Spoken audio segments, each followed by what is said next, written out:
Some of the attendees are coming.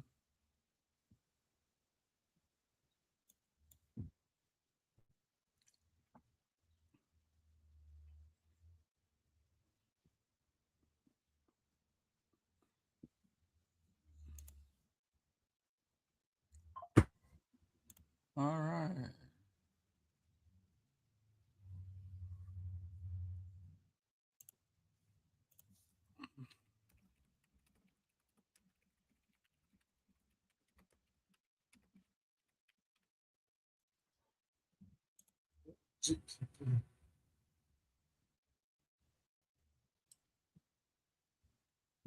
Okay, I think the streaming has begun.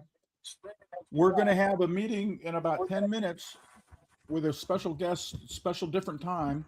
It's 5 a.m. in the Philippines, and the Sea Lions have a presentation or a coach visit on motivation from none other than Coach Mark Schubert. Coach Schubert's an ISCA Hall of Fame member and a longtime great coach at Mission Viejo. He as well as coached at Texas and USC and Mission Bay in Florida. But Coach Schubert is going to talk to the team, and we can join in. So I'm warming up the streaming. It'll start in about 10 minutes. So we'll do a few other little things first, just to keep your attention. Here's the first thing, as a QR code. Put your phone up there if you can, and take a snap of that and join us on a tech platform. It's called CrewLab, CREWLAB. CrewLab is a way to communicate with your team and have a calendar and have some reflective writing. That will be helpful with your organizational things. And it comes out of the rowing sector. In rowing, they often have 8 people in a single boat, and they're crewing down the river or in the lake. And the coaches needed a way to find out how each of the athletes was doing. Are they overstressed? Did they get any sleep last night? Are they eating well? And you want to have some good synergy among the 8 people. But if you don't have a barometer on the team, you could be in a little bit of difficulty. So anyway, check this out. When you do, there's a bonus in there. I don't want to tell you about it, but I want you to go find it for yourself. Or if you want, you can always send me an email. Now, I'm going to hide this QR code in the next minute or maybe the next 10 seconds, and I want to play a few other things for us about. Okay, this is a special request. If you have a website, now especially if it's a website that allows for code, primarily if you have a team website or a school website and you want to support WAFSU, the World Aquatic Federation of Schools and Universities, I'm asking for a favor. We want to get more people involved, and we want to get more people aware. So there's a little code. Now, I've made it larger here so you can see it. If you drop this code snip into your web page, it will deliver this logo to the right, the WAFSU logo. Now, I've magnified my screen a bunch, so it won't look this big now. Let's see if I can make my screen a little bit smaller. It's 175%. So when you're really talking about putting it on, it's going to be a nice little button. And when people click on the WAFSU logo, hey, what's this thing about? They're going to be taken to the homepage of wafsu.org, where there are always a lot of awesome informational seminars.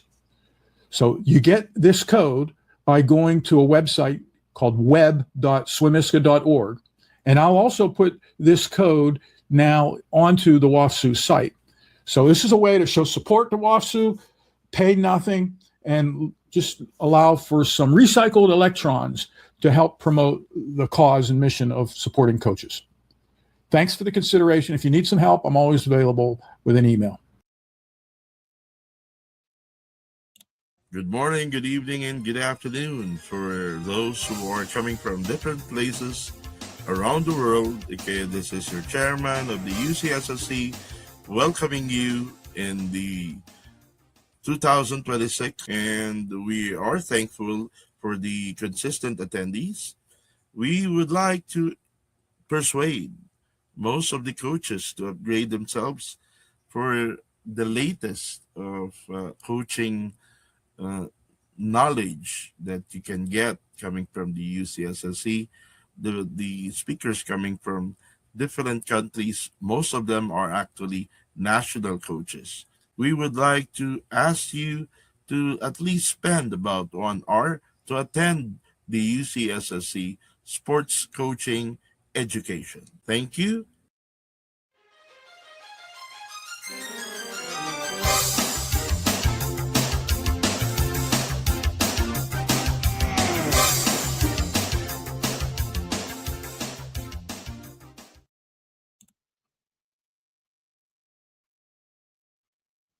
We're getting ready to do a seminar with Coach Mark Schubert in the next 5 or 6 or 7 minutes. And we're happy to see people attending. So for now, I'm just warming up the live stream so that people also on our Facebook page or at YouTube might be able to have this discovered in their feed and could click and follow along. So stay tuned. Coach Mark Schubert's going to join us. And while you're here, I get to give a little bit of some introductions.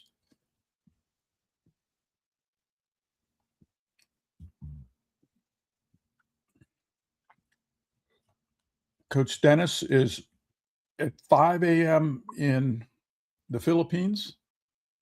I'm here in Pittsburgh at 5 p.m. And somewhere in between East Coast USA and the other side of the world in the Philippines is Coach Mark Schubert, who is presently residing and coaching in Hawaii.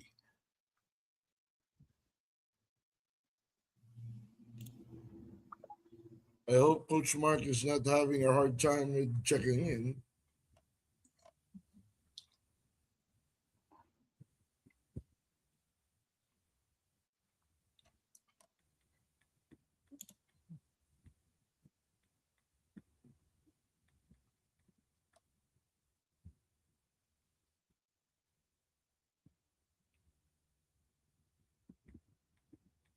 Let's see what else we have in here. Still Here's have a about 5 minutes. Okay. Yeah, here's an infographic that's going to come up. Coach Basketball joined us some weeks ago. He talked about building team culture, and his methods were expressed in this infographic about professional team culture. And he considers 2 pillars. He has a coaching blueprint.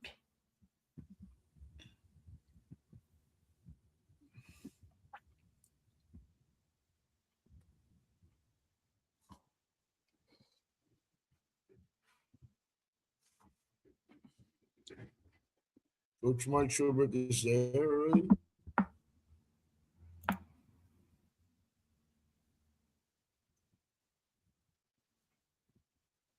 I see a Mark as a guest. Oh, Coach Mark is a guest? I see Mark, just Mark. Yeah, that's him. Okay. Is Coach Mark there already? Coach Mark?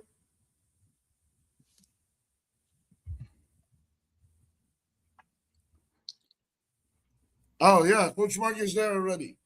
Okay, good morning, good afternoon, good evening. Okay, from different places. This is actually recorded and will be posted at the WAPSU. we would like to introduce our speaker for today, which is coming from Hawaii. And it's actually 11 a.m. from Hawaii. And he is a former national coach of USA, the former director of the high performance in USA, none other than my idol, my mentor, Coach Mark Schubert. Okay, I would like to again add for that he is a Hall of Famer from ASCA, American Swimming Coaches Association, and still ongoing, being awarded by many, okay, with regards to his achievements. Okay, you can Google the name of Coach Mark Schubert, and you will have a lot of things there to read with regards to his achievement. Okay, we don't want to waste time, and we would like, and we are actually excited to be with Coach Mark. Coach Mark, the floor is yours. We're talking about team culture, yes? These are athletes and parents of my team, okay, waking up 5 o'clock in the morning because they're excited to hear from you. Thank you, We're, Coach. we're talking about team culture, Coach, yes? Coach, I think it's anything you feel appropriate. Oh, You okay. know, culture, motivation, or Let's whatever let's you're working on. yeah, let's talk about team culture. I think the beauty of swimming is the fact that it's, although some people consider it an individual sport, it can be made into a team sport, and I think people will perform better if they perform for each other as a team than just for themselves. We see that often from the top, uh, performing for your country, and even the little kids perform very well when they're performing for a team. You do things like spirit, you can do things socially. And I know with little kids, often when they're asked, why do you swim? They say, so I can see my friends. So it's really, really important. And I like, as a coach, to make sure that I'm emphasizing team all the time. It was interesting when I asked a former Australian coach how a country with 30 million people can compete so well and often defeat a country with 300 million. And they said, because so often they talk about beating the United States and they consider themselves a team with a purpose, and that purpose is to defeat the United States. Of course, the United States really is more focused on individual performance and often prize money. And I think we can do better by focusing as a team.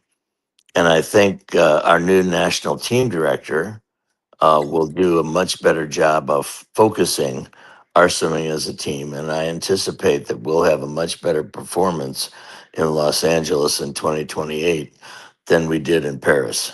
At least I hope.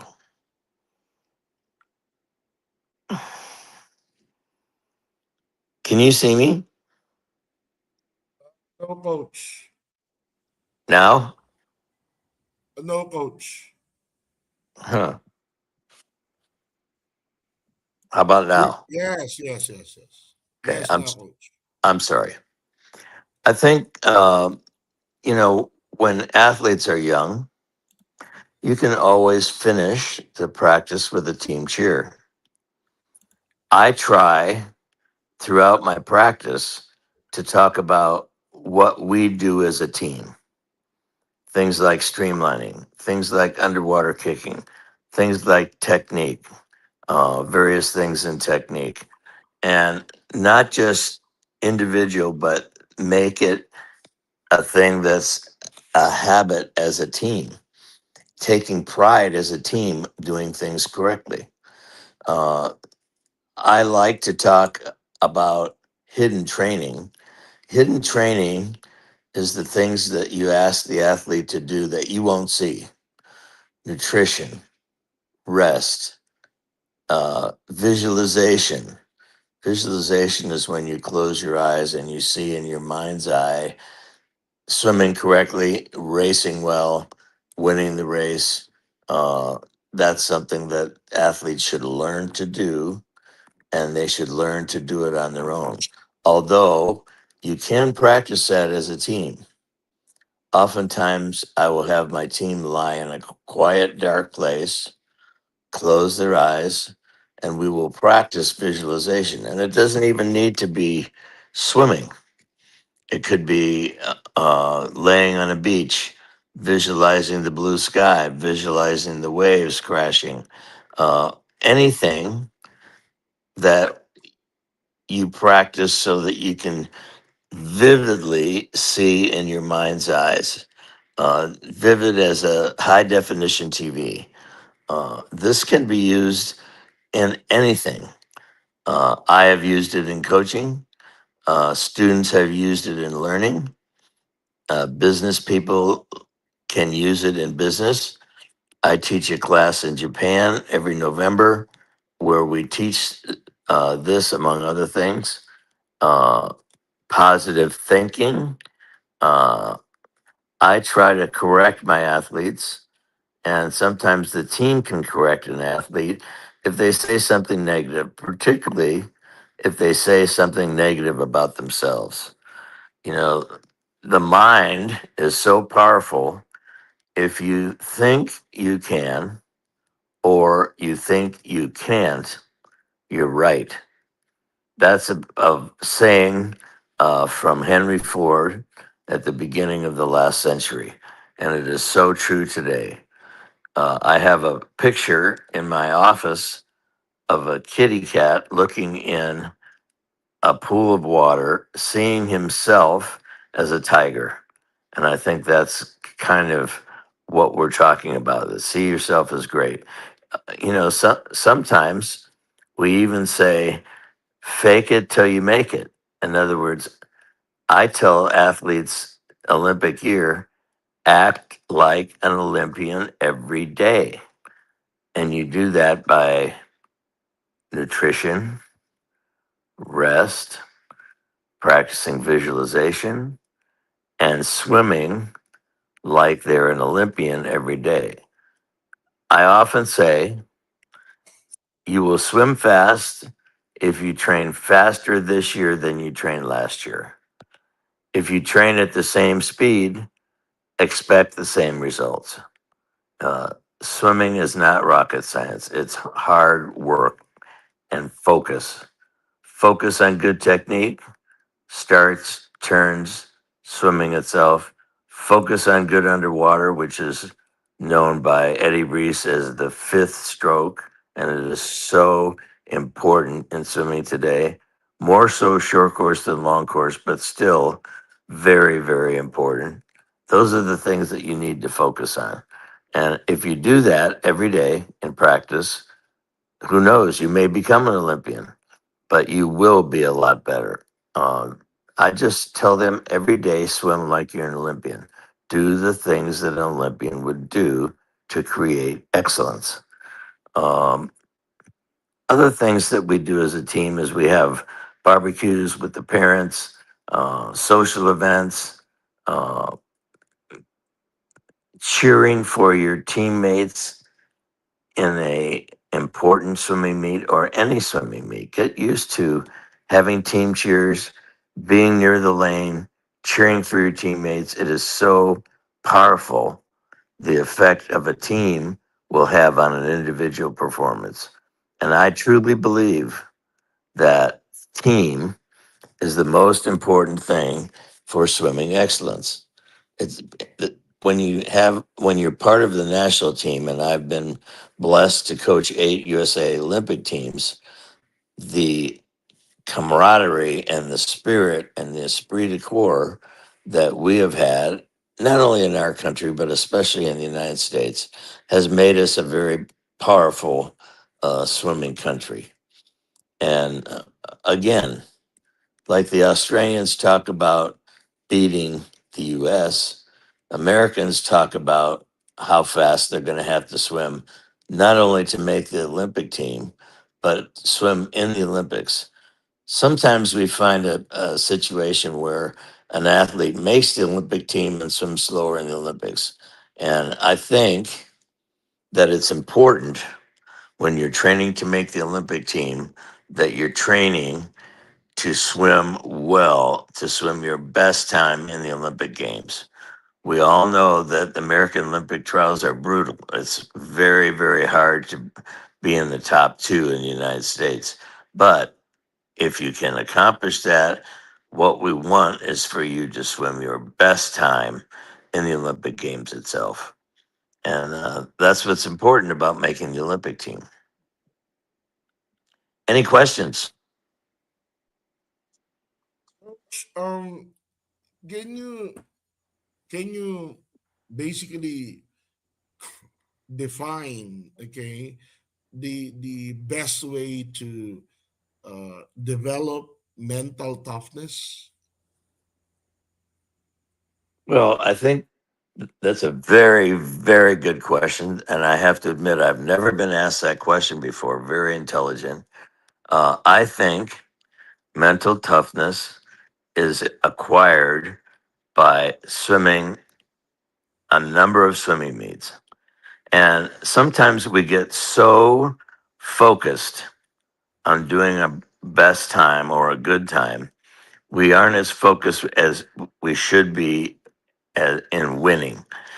If a swimmer swims a good race and wins a good close race, I really compliment them because that's what we're looking for. We're looking for swimmers that win close races, and that equals mental toughness. Uh, if you're just focusing on times, oftentimes you can get touched out. You look at the scoreboard, oh, I did my best time, but I lost. I want them to win whether they do their best time or not. And that equals mental toughness. The other thing that I learned talking to your team out of the water is very, very important. After a swim meet, you can point out the swimmer on your team that you think did the best job. Even more importantly, you can have the swimmers point out who did the best job. Hopefully, it's the same person, but sometimes not. You know, if somebody was able to win a number of close races, but not do their best times, I'm going to compliment them because focusing on winning, focusing on finishing well, finishing with anticipation, and finishing with intensity, that's what we're looking for. And I think mental toughness can be developed out of the pool as well as in the pool. But there's nothing like practicing in the pool, in a swim meet, winning close races. And I don't care if you're first place or 10th place, if you have to work hard to get that place. In other words, you want to be 10th, you want the other guy to be 11th, you have to absolutely fight. And that's what's key with mental toughness. Same thing in practice. And I'm a big believer of everything you do in a swim meet, you practice. You know, if you don't turn legally, if you don't turn well, it's not surprising if you're disqualified because you've practiced poor habits. Practice winning habits. Practice winning in practice. I think the reason that a team has a number of swimmers that swim well in a certain event is because they compete against each other in practice.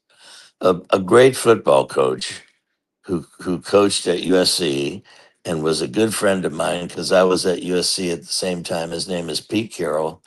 He used to designate Wednesday as competition Wednesday, where they would put on pads and helmets and really go after it full force.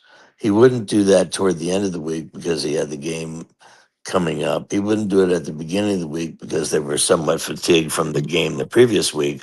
But every Wednesday they had to compete. And that's a word that I use in practice most often. Compete, compete, compete. Don't disregard the person next to you. Compete with them. If possible, beat them. And with the younger swimmers that are close to the older swimmers, I encourage them to compete and possibly beat them. That does two things. The younger swimmer develops confidence. The older swimmer has motivation not to let it happen. So those are the two things that we want to accomplish, and that develops mental toughness. I hope I answered your question. Yep, yep, yep. Coach, another question that we would like um, to point out: how do you set self motivation on being an Olympian? You wanted to aspire to be an Olympian. How do you teach those young kids to be to think like an Olympian?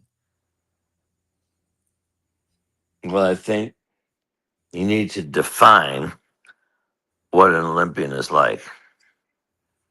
And the first thing is excellence in practice.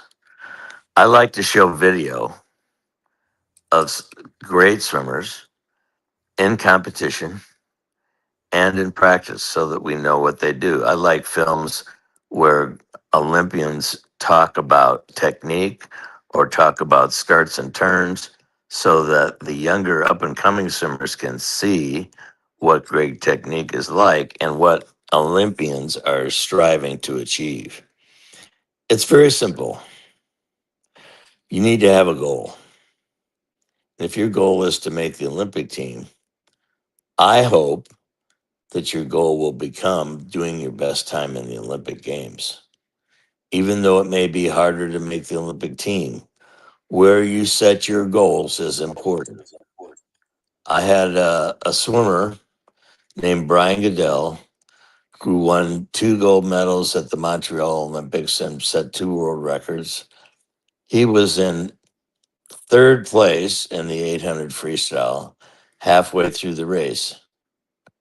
He looked at the award stand and he thought to himself, I'm only a junior in high school. If I win a bronze medal, that's a very good thing. And then next, he kind of slapped himself in the face and said, that's not what I trained for. That's not what my dream is. I can swim so much faster than I'm swimming right now. He went 3:58 and the last 400, almost the world record at the time, and won the race. I think that anytime anytime you're in a race, think about what your goal is and strive to reach that goal. Talking about goals, let's say you have a goal of making the Olympic team. You need goals along the way. I call them stepping stone goals. So don't just set the highest goal, set little goals along the way that will reach towards the highest goal. You know, it may be to become the best 100 freestyler in your area. And then it may become the best 100 freestyler in college. And from then, you can set the goal of being the best 100 freestyler in America, in Australia, in whatever country you are, to make the Olympic team, and then to do your best time in the Olympic Games themselves. Wow. Okay. Yeah. Any questions, guys? Mom V. Okay. There are parents here. Okay. About few parents. Okay. Swimmers, do you have any questions? This is a once in a lifetime opportunity for you to ask a national coach of USA. You know, Parents, kids, you you have know any who, questions? who always has good questions is Mark. If he's still there, Mark, you always have the best questions. Oh, thanks, Coach. Uh, how about family impact? You know, it's the coach and the swimmer, but what about other things that are going to influence that youngster's life? Do you have any fun stories about some family interactions with your history? Well, I think that's another great question. Uh, I can talk a little bit about what not to do, and I can talk a lot about what to do. I think the best time that a parent and a swimmer has interaction is in the car on the way to and on the way from practice. And it's important that the parent be positive. You can talk about swimming or you can talk about other things. If the parent puts a lot of pressure on a swimmer, it will make swimming unenjoyable. I think the parent needs to be motivating, but not in the role of the coach. If the parent has a big concern, let the coach know. The coach probably will agree with that concern and take action. The parent is not the coach. The parent is the cheerleader. The parent does everything they can. Good nutrition, good rest, positive environment. You know, one of the things is make sure your child is hanging around with people that are positive. One of the worst things is if you have a best friend who's negative. Uh, and I try to be around positive people. I try to make sure I'm not around people that are negative, either about themselves or others, or particularly you, because that sets in your subconscious. You really have control of that, but it's not positive to have people that are negative. If people on the team are negative, it's up to the coach to deal with it. Uh, Take them out of the pool, have meetings with them, talk to them about how they're hurting the team. And quite frankly, if they don't change, make a uh, make an effort to join another team. I've encouraged people to join another team, people that are good but are negative, because it does not help the majority to have a minority be negative. I think parents that are positive, that are good parents, and I will give you an example. I coached a great swimmer, Caitlin Sandino, who was a gold medalist. And at the 2004 Olympics, she placed second by a tenth over a Russian girl in the 400 individual medley. It was funny because it was the first time that she had broken 440. She had tried 5 or 6 times and hadn't broken 440, but this time she broke it by a lot. She was actually skipping from the starting block when she got out of the pool over to the warm up pool and had the biggest grin of joy as if she'd won the race. You know, in her mind, she won the race because she broke 440 in the 400 IM. Now, at the end of the session, her mother called me over and we talked between a fence where the parents were sitting in the stands and I was in the warm up area. And Mrs. Sandino said to me, I don't know how good that time was because I don't know anything about her times, but she is so happy. And that has made me so happy. That is the perfect attitude.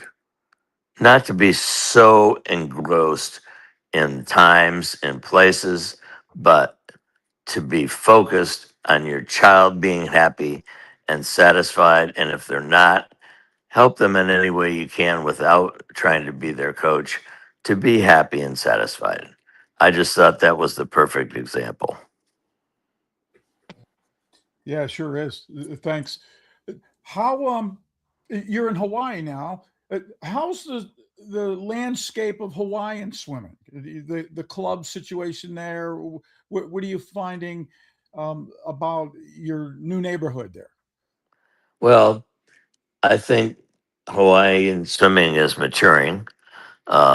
We have developed some great champions, and I think we have some good examples. But I think Hawaii can be even better. It's a small population, but it's a population around water.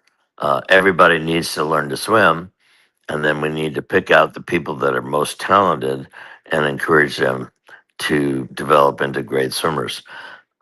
The only negative thing, and we can overcome it, is the fact that if you want the best competition against the best swimmers in the United States, you have to travel quite far.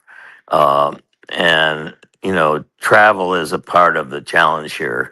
And we travel. Our team went to Japan in January to compete in a major competition there. So we find competition, we go to it, we challenge ourselves to race against the best, and that's how you become a champion. Great. Other questions from other people? You could even put them in the chat if you don't want to speak them, and that would be helpful as well. I don't see anything in the chat. Hey, Coach, Um, go ahead, Dennis. okay, Coach, the the whole the whole idea of making the gold.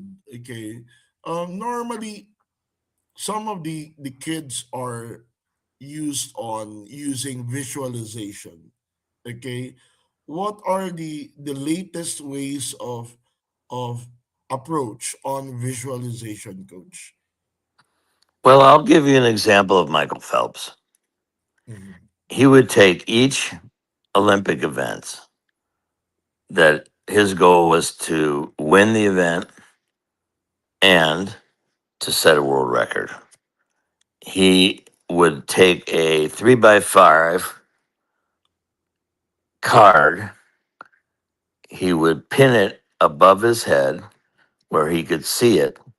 He could see his splits. He could see the final result. He would close his eyes and he would rehearse one event a night. He would see himself walking out, removing his clothes to his tracksuit, visualized who his competition was going to be, looking back and forth. He would visualize the dive, how the water felt when he went in, how many underwater kicks he was going to take, how many strokes he would take, the stroke rate to the other end, his turn, the underwater, how many strokes he would take on the second length, the third length, and so forth. He broke the world record and won each and every event. The last event was the 100 fly. No, I'm sorry. The 200 fly, he dove in and his goggles flipped up. He couldn't even take them off because he was swimming butterfly. So he kind of closed his eyes and visualized his race just as he had many times before the Olympics. The number of strokes, the number of underwater kicks, where the wall was, visualization. That's the best example of the power of visualization because he knew the number of strokes and the wall was right there every time. He didn't break the world record, but he did win the race. And I always thought that was a great example of what he was all about in swimming. I was going to use the 100 fly as an example. Uh, there were two big challenges in him winning 8 gold medals. One was the 400 freestyle relay. He led off for the United States. He always liked to lead off. His relay exchange wasn't the best, but he could always do well leading off. He swam. He was third place when he touched. The French and the Australians were ahead of him. I was standing next to Bob Bowman, his coach, and Bob said, "Darn it, I can't believe he swam so poorly." And then Bob looked at his watch and he said, "Oh, he just broke the American record." So it wasn't so bad after all, and it got us exactly where we needed to be.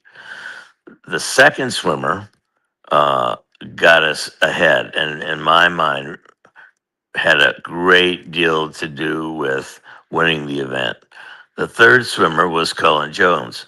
Cullen earned his place on the relay by swimming fast in the morning.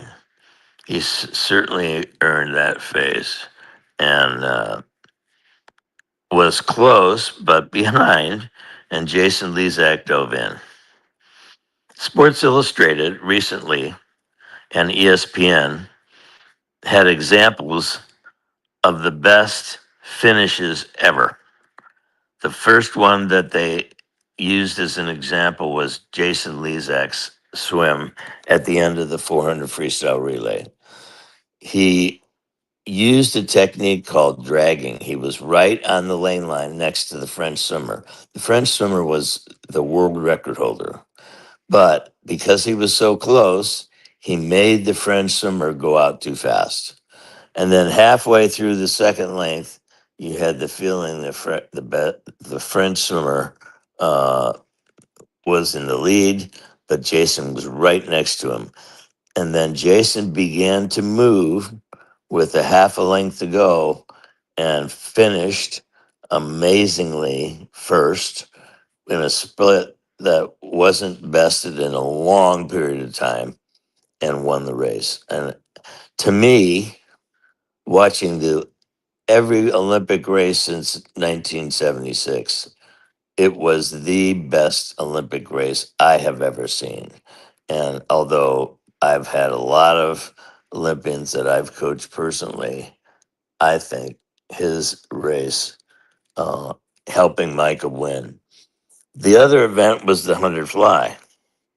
I have a picture on my wall taken by Hans Klutmeyer underwater of the finish of the 100 fly.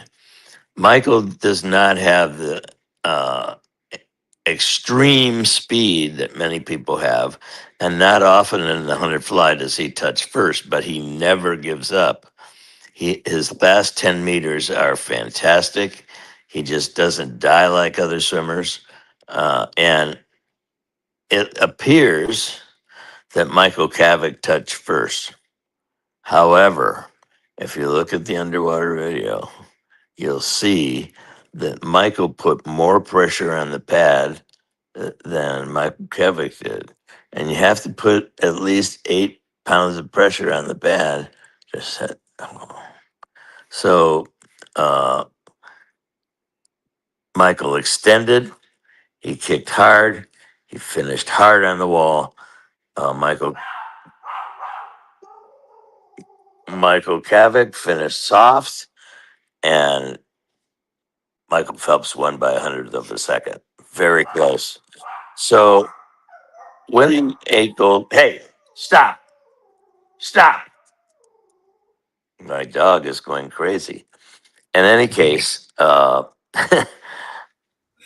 it wasn't easy to win 8 gold medals, and it took help from his team and his teammate Jason Lezak. And obviously, 3 of those gold medals were the 400 medley, the 800 free relay, and the 400 free relay, of which Michael was a pivotal part. But it took 4 great swimmers to win those gold medals, and I know Michael credits them for 3 of his 8 gold medals. Coach, another big question is that the beating of the 100 fly of Joseph Schooling to Michael Phelps.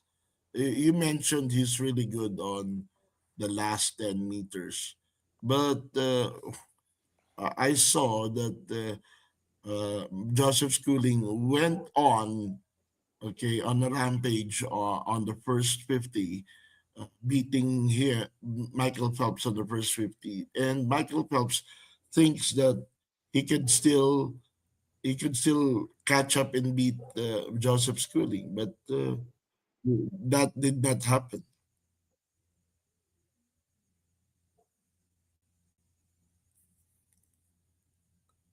Coach,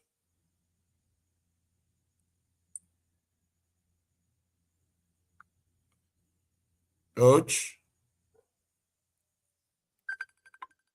I don't see him on the list right at hello, the moment. coach. You were lost. Not yet. You need to check. You need to check in again. Okay, coach. You're not.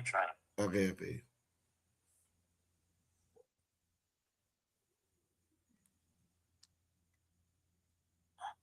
Okay. Okay, okay. Is there such a thing? Is that me? No, no, not yet, coach. Is that me? Uh, no, not yet. You're not yet in, coach. I'm sorry. Coach Mark. I see you, Dennis. Yeah, but you're is Coach Mark there already? I am here. I don't see Coach Schubert's though. No, no, no. What do I need to do? You Technologically challenged. okay, okay. Coach, you need to click again the link. Okay, Okay, you need to click the link again. Thank you, Coach. I will try. Okay, Coach.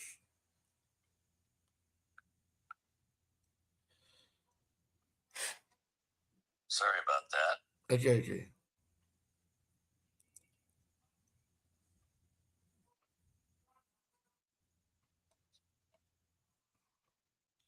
You just sent me something. Yes, yes. The same link. Is that better? Yes, yes, yes, Coach. Okay, Coach, you're in. Coach, you're back. Coach Mark. How's that? that's Okay. great. Coach, there is a question. Uh, Coach, Now I is can't there hear you. uh there is a question, Coach. Can you hear me now? Hello, Coach. Can you hear me now?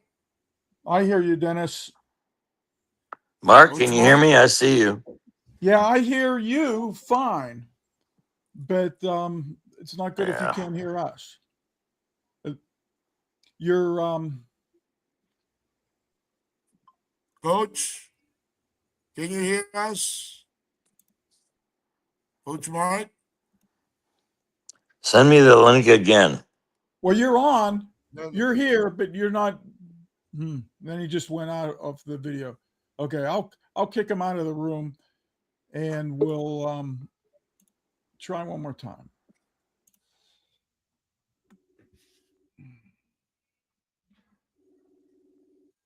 Are you sending it, Dennis, or do you want me to? Okay. Uh okay. Coach, we'll connect you here. Okay. Coach, there is a question. Okay. The Coach, there is a thing such as a swimmer's burnout with young kids. That's a question coming from uh the president of the club. Okay, could you repeat that? Okay. Um it's all about burnout. It's all about burnout. A great from USC once said, burnout is caused by swimming your best event and not improving. His solution was very simple. Focus on a different event. Maybe you focus on 200 IM. Maybe you focus on backstroke when you're a butterflyer. Maybe you focus on butterfly instead of freestyle. You will usually, if you do that, improve one of those events, and then you can go back to your best events. I have always used that theory. It's always worked very well for me. Okay. Sir Gilbert, is that answers your question? Sir Gilbert? Okay. Okay, yeah. Okay. Uh, any more questions? Because I know that you have classes also. Guys, any more question? I want to say it's been a pleasure. I appreciate being invited. I appreciate the good questions that have been asked. And if any of you have further questions and you want to contact me, my email is very simple. Schubert, SCHUBERT at ROYE.org. Stands for the school that I work at and the pool that I work at, American Renaissance Academy. Also, if ever you're in Hawaii, come see us. If you're a swimmer, you would be welcome to train with us. If you're a coach, you would be welcome to observe, ask questions. However, you need to know I may put you to work coaching, but you would all be welcome to see me. Do you hear that, guys? You're welcome to Hawaii, okay, with Coach Mark, okay? Thank you, Coach. Thank you so much for your time. Thank you for so much for your effort. Okay, Coach. Thank you for asking. No Okay, problem, Coach. anytime. Thank you, Coach. Thank you, Coach. Thank you so Thank you, much. Bye. Okay. Thanks, Coach. Yeah. Okay. Hey, Okay. Coach Schubert gave us a seminar recently about altitude training. And if people want to hear more from Coach Schubert, you could go to the WAFSU.org page and hear how he handles altitude training. And I know for sure that he's going to be in northern Arizona again. He talks about that in the seminar for 3 weeks this year with an altitude camp. So if that's a possibility for anybody that's listening, you could join Coach Schubert in northern Arizona. It's the an indoor pool at the highest altitude in the continental United States. So do check out that other seminar. Hey, Dennis, have a good day. Okay, guys. Thank you. Thank you. Thank you. Thank you, guys. Thank you. Thank you, Coach.